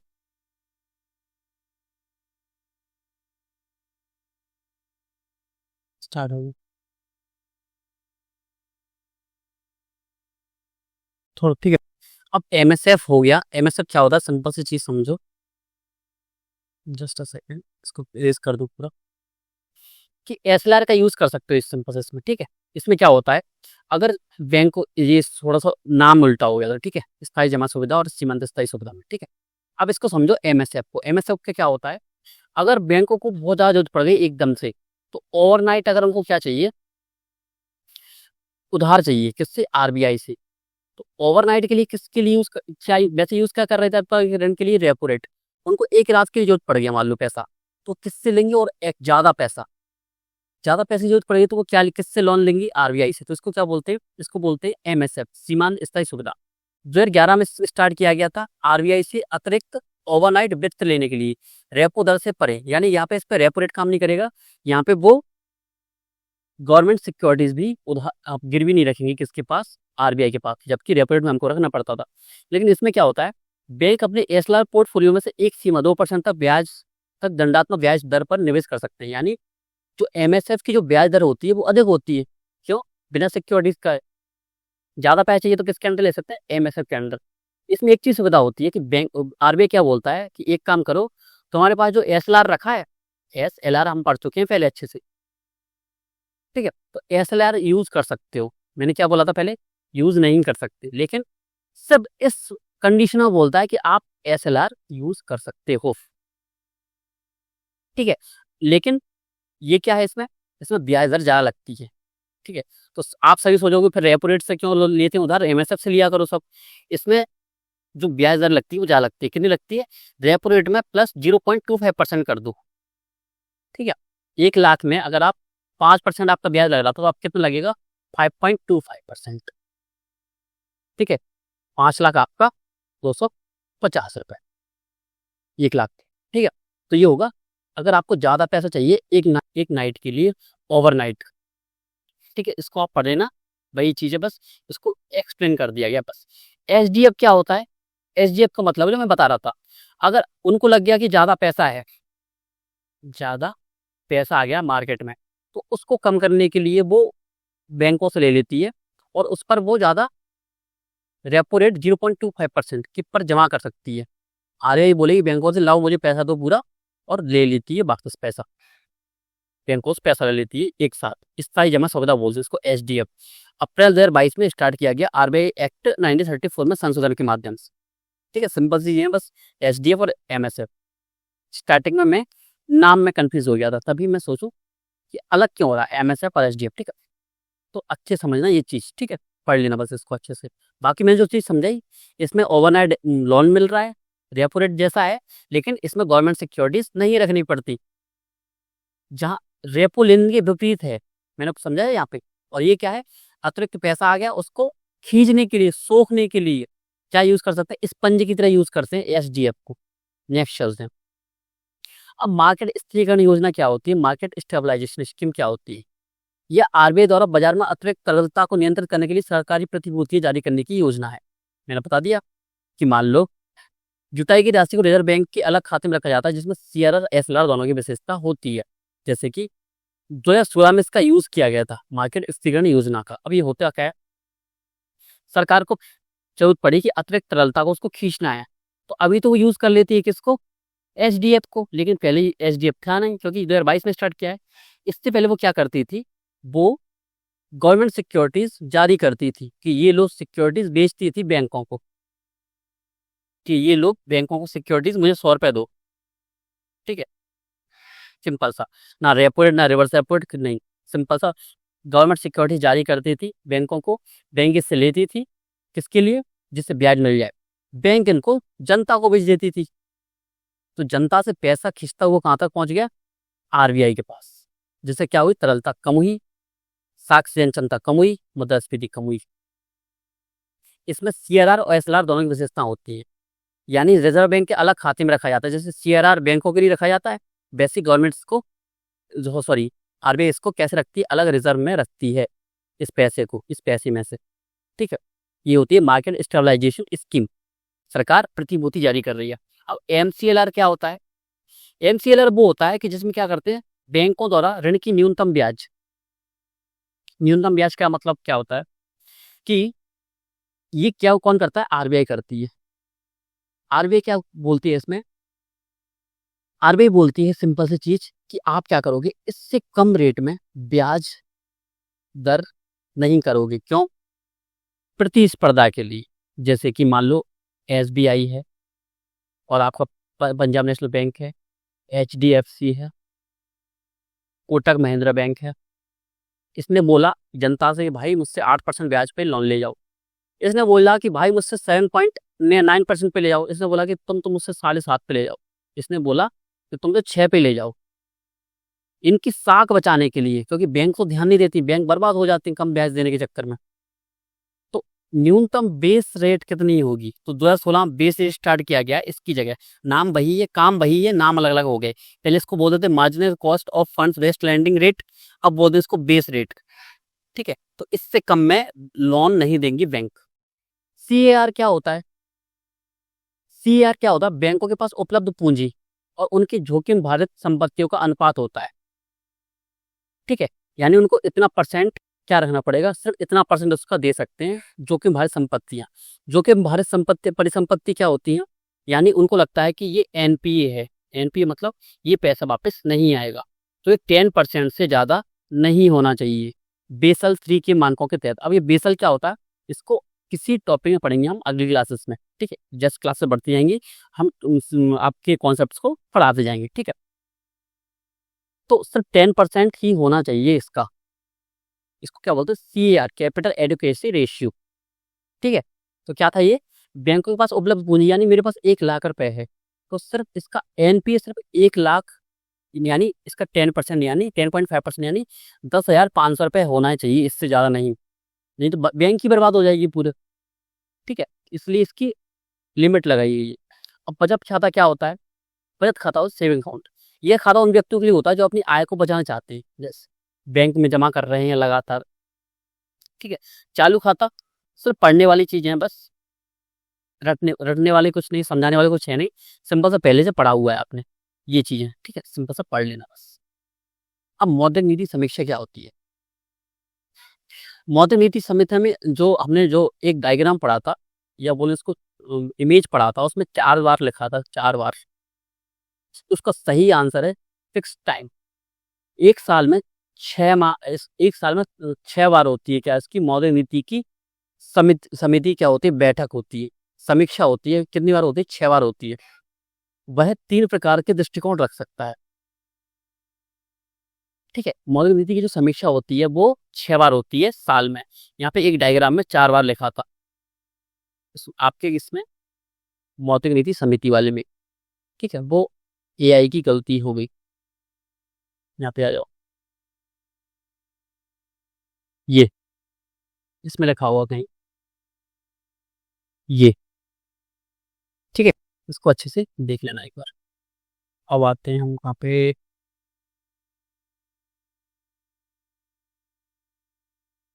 कहाँ तक कवर कर लिया हमने इसको, यहाँ। ठीक है, आ जाओ इसको पढ़ते हैं। अब मौद्रिक नीति समिति क्या होती है? 3 टाइप्स रखेगा, मैंने आपको बताया था, महंगी मुद्रा नीति समिति, सस्ती और आपकी उदासीन। इसको बोलते हैं सस्ती। इसका अच्छा नाम है समायोजनात्मक दृष्टिकोण, एकोमोडेटिव स्टैंस। कैलिब्रेटेड दृष्टिकोण क्या होता है? जब भविष्य में ब्याज दरों की वृद्धि की संभावना होती है, इसको बोलते हैं महंगी महंगी मुद्रा नीति का अनुसरण कर रही है आरबीआई, इसको बोलते हैं कैलिब्रेटेड। ठीक है, मैंने आपको समझा दिया, सिर्फ नाम अलग है इसके, तो नाम अच्छे से याद रखना, कंफ्यूज मत हो जाना कि नहीं तो समायोजन की जगह कैलिब्रेटेड कर दो और कैलिब्रेटेड की जगह समायोजनात्मक कर दो। ठीक है, तो सस्ती बोलेंगे इसको, महंगी बोलेंगे इसको, और न्यूट्रल मतलब ना बढ़ा रहे हैं ना घटा रहे हैं, तो उसको बोलेंगे तटस्थ दृष्टिकोण। आगे चलते हैं। अब ओपन मार्केट ऑपरेशंस क्या होते हैं? आरबी आरबीआई क्या करती है? आरबीआई द्वारा सरकारी प्रतिभूतियों की खरीद बिक्री। गवर्नमेंट को पैसे की जरूरत पड़ी, तो जो मैंने बोला था ना कि डायरेक्ट मार्केट स्टेबलाइजेशन स्कीम के तहत वो क्या कर रही थी, सरकारी प्रतिभूति जारी कर रही थी, तो वो ONO बोलते हैं उसको, ओपन मार्केट ऑपरेशंस। मार्केट खुला हुआ है, वो अपने कार्य कर रहे हैं। लो मेरे पास से ये डॉक्यूमेंट्स हैं, जैसे ये पकड़ो, मुझे पैसे दो, या मुझको ये डॉक्यूमेंट्स दो और मुझसे पैसे ले लो। तो ये थी गवर्नमेंट सिक्योरिटीज। गवर्नमेंट सिक्योरिटीज क्या होती है, मैं आपको समझा चुका हूँ अभी। तो क्या होती है, सिस्टम होती है लिक्विडिटी, पैसा बढ़ाना घटाना कैसे काम करता है, तो इसको बोलते हैं open market operations. UPSC prelims 2023 का क्वेश्चन। ठीक है, इसको समझ लेना बस। तो लेन देन की जो प्रक्रिया है इसी को बोलते हैं ओपन मार्केट ऑपरेशन। इसमें भी कई टाइप्स होते हैं, उसको पढ़ते हैं। अब ऑपरेशन ट्विस्ट क्या होता है? ट्विस्ट ये होता है कि वो शॉर्ट टर्म्स बॉन्ड्स को बेचती है और लॉन्ग टर्म्स बॉन्ड्स को खरीदती है। किसके लिए? ऑपरेशन ट्विस्ट क्या होता है? दो तरीके के आपके बॉन्ड्स या प्रतिभूति मान के चलो, प्रतिभूति होती है, दो टाइप्स की होती है। एक होती है शॉर्ट टर्म। शॉर्ट टर्म मैंने बोला था आपसे कि 6 महीने बाद हम इसको खरीद लेंगे। लॉन्ग टर्म क्या होती है? जैसे 5 साल बाद हम इसको खरीदेंगे। तो ये हो गई लॉन्ग टर्म प्रतिभूति, ये हो गई शॉर्ट टर्म प्रतिभूति या शॉर्ट टर्म सिक्योरिटीज या लॉन्ग टर्म सिक्योरिटीज। ठीक है, तो ऑपरेशन ट्विस्ट का मतलब होता है यहाँ पे कि वो शॉर्ट टर्म्स को जो सिक्योरिटीज है उनको बेचती है, किसको? जनता को। और जो लॉन्ग टर्म्स है उनको खरीदती है, किससे? जनता से। इसी को बोलते हैं ऑपरेशन ट्विस्ट। किसके लिए? मार्केट में जो मुद्रास्फीति है वो स्टेबल रहे, शॉर्ट टर्म में भी लॉन्ग टर्म में भी।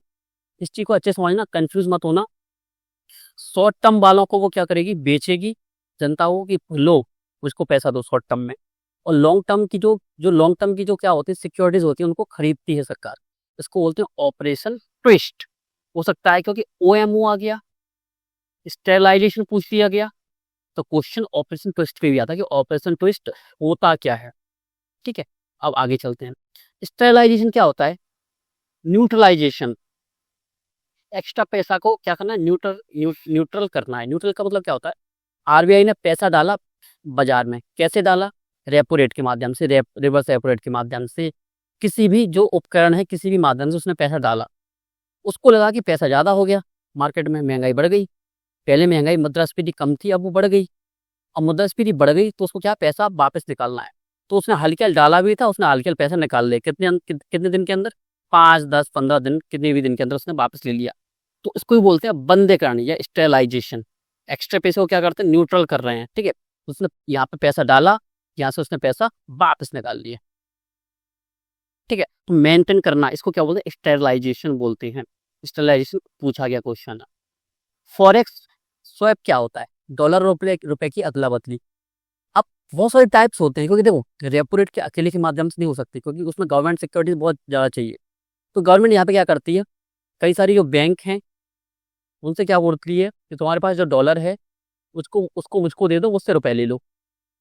रुपए देने से क्या होगा? तरलता में वृद्धि होगी। तरलता में वृद्धि होगी तो क्या बढ़ेगी? मांग बढ़ेगी।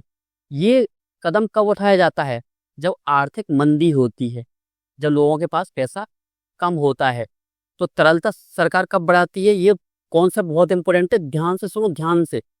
कब बढ़ाती है? जब आर्थिक मंदी होती है, तब हम बोलते हैं कि पैसा डालो मार्केट में। भर भर के क्वेश्चन है स्टेट पीसी से यूपीएससी में इस कॉन्सेप्ट को लेकर। ठीक है, तो कैसे बढ़ेगी? डॉलर खरीद लेगी आरबीआई, रुपए दे देगी बैंक को। और इसका उलट करना होगा, महंगाई बढ़ रही हो तो डॉलर बेच देगी इनको, रुपए खरीद लेगी बैंक्स को। ठीक है, अब बैंक्स के पास डॉलर क्यों रखती है? बैंक इसके पास रिजर्व रखने के लिए। रिजर्व तो रखना पड़ेगा ना। ठीक है, अब जीसैप क्या होता है? गवर्नमेंट सिक्योरिटीज एक्वाइजिशन प्रोग्राम क्या होता है? गवर्नमेंट पहले ही बोल देती है कि अगले 5 महीने को इस तारीख को, जैसे कि अब मैं बोलूँ 24 मई को, जिस दिन प्रीलिम्स का एग्जाम है, उस दिन मैं गवर्नमेंट हूँ तो मैं बोलूँगा कि मैं उस दिन प्रतिभूति खरीदूंगा। ठीक है, तो इसी को बोलते हैं जीसैप। क्यों लाया गया? पेंडेमिक के टाइम लाया गया, जिससे क्या हो गया? बोरोइंग स्मूथ करने के लिए, यील्ड्स को एंकर करने के लिए। अब ये कैसे काम करती है? यील्ड कैसे काम करती है? बॉन्ड कैसे काम करती है? इसको हम वित्तीय बाजार में पढ़ेंगे, फाइनेंशियल मार्केट में पढ़ेंगे इसको अच्छे से। बॉन्ड्स पढ़ेंगे, डिफरेंस बिटवीन बॉन्ड्स, सिक्योरिटीज, आपकी यील्ड क्या होती है, कैसे काम करती है, वो सब चीज़ समझेंगे। और उससे क्वेश्चन भी आया था लास्ट ईयर, और मैंने उसको आपको पढ़ाया भी था। उसका स्क्रीनशॉट मैंने डाला हुआ है प्रूफ वाले में। प्रूफ वाले में सभी क्वेश्चन नहीं डाले, सिर्फ दिखाने के लिए यहाँ क्वेश्चन आ गए थे। मैं आपको 13 क्वेश्चन आए थे, उसमें 13 में से 11 क्वेश्चन दिखा दूंगा कि हाँ क्लास के इस टाइम लाइन में ये पूछे थे, पूरा गारंटेड। और सिर्फ मैं नहीं दिखा सकता, आप खुद देख सकते हो। प्लेलिस्ट में जाओ यहाँ पे, आपके चैनल, इसी चैनल में। ठीक है, और जाके देख लो, चेक कर लो जाके। ठीक है, ये पढ़ लिया हमने। तो ये टॉपिक हो गया खत्म हमारा, थोड़ा सा लंबा खिंच गया। टाइम अगर मैं देखूँ ड्यूरेशन इसका कितना हो गया है, 1 घंटे 19 मिनट 44 सेकंड हो गए हैं। ठीक है, अब मैं आपको एक चीज़ और दिखा देता हूँ कि मैं आपके लिए जो बना रहा हूँ वो क्या है, जो मैं आपका प्रैक्टिस चीज तैयार कर रहा हूँ। जस्ट अ सेकेंड, ये चीज समझो। देखो एक चीज बता देता हूँ आपको मैं,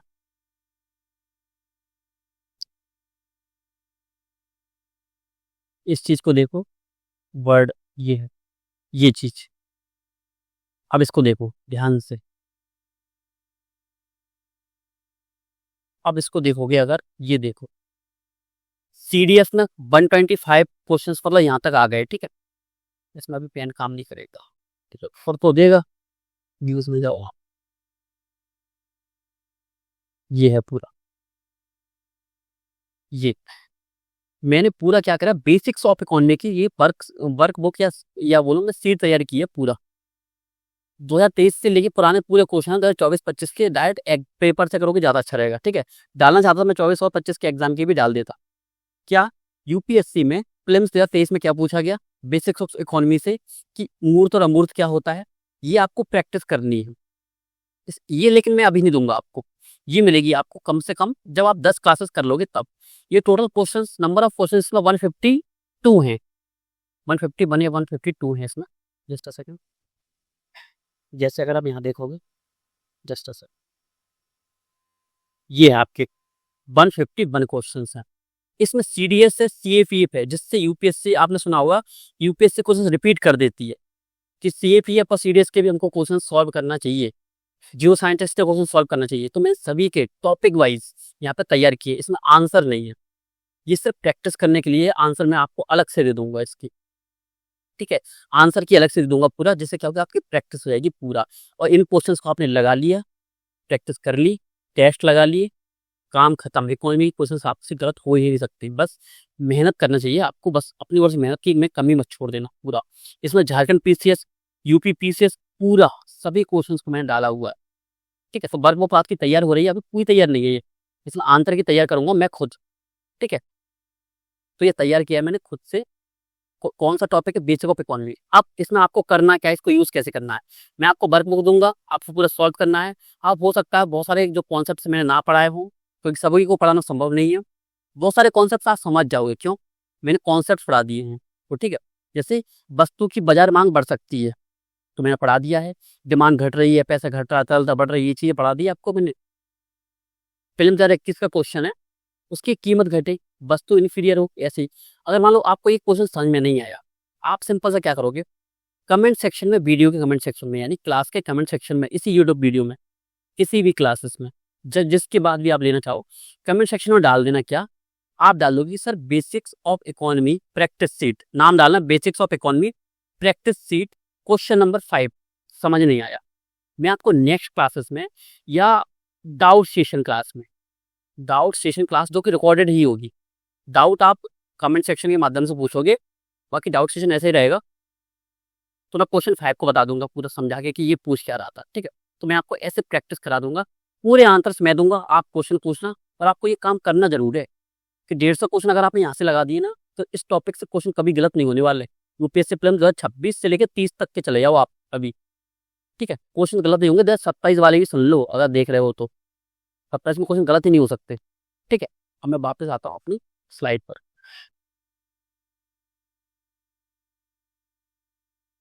ये हम यहाँ तक इसको कवर कर चुके हैं। ठीक है, बस यहाँ पे हमारी ये हो गई है पूरी, इसका रिवीजन करवाऊंगा, थोड़ा ज़्यादा टाइम लग जाएगा। वैसे ही सब सिंपल चीज़ें हैं, मैंने पूरी पढ़ा दी आपको, एक चीज़ समझ जाओ आप। ठीक है, लास्ट में हम क्या करते हैं, लास्ट में मैंने आपको प्रैक्टिस बता दी है, सिंपल सा लिखो आप, सभी स्टूडेंट्स लिखेंगे, तभी कमेंट्स में देखता हूँ रियलिटी में। I will clear, manifestation daily करेंगे, जब भी क्लास होगी हम मैनिफेस्टेशन डेली करेंगे, यही हमारे जो इनर मोटिवेशन है उसको स्ट्रॉन्ग करेगा। I will clear UPSC prelims 2026 लिख के जाना। अगर हमें इतनी मेहनत कर रहे हैं तो आप इतना तो कर ही सकते हो ना। तो कमेंट सेक्शन भर देना इस बार, मैंने लास्ट वीडियोस में देखा कि आप कमेंट नहीं कर रहे हो, कमेंट भर देना इस बार अच्छे से, जल्दी से कमेंट करो, आई विल क्लियर यूपीएससी 2026। ठीक है, आज के बहुत बहुत धन्यवाद, मिलते हैं आपसे नेक्स्ट क्लास में।